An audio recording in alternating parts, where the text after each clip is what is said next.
এই অকর্মাটাকে খেতে কে দিয়েছে? কোনো কামাই নেই, সারাদিন বাপের ঘাড়ে বোঝা। তোর ভাই কোটিপতি আর তুই পঙ্গু। ভাগ এখান থেকে। আজ আমার দুই পা ঠিক নেই বলে বাবা আমাকে ঘর থেকে বের করে দিয়েছে, কিন্তু মনে রাখ, একদিন এই হালকই মিলিয়নেয়ার হয়ে বাবাকে সব দেখাবে।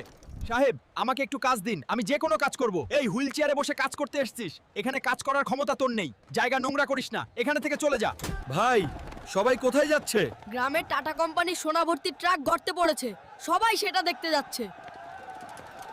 এই গ্রামে কি কেউ আছে যে এই ট্রাকটা গর্ত থেকে তুলতে পারবে? এর ভেতরে খুব দামি মাল আছে, যে তুলতে পারবে তাকে 2 কোটি টাকা দেওয়া হবে। স্যার, আমাকে একবার সুযোগ দিন, আমি এই ট্রাকটা তুলবো। তুমি এই অবস্থায় ট্রাক তুলবে ভেবে কথা বলছো? হ্যাঁ স্যার, আমি তুলবো। বন্ধুরা, আমার তোমাদের শক্তি দরকার। দ্রুত সাবস্ক্রাইব করো আর লাইকের শক্তি দাও। তারপর দেখো হাল্ক কিভাবে এই ট্রাকটা তুলছে।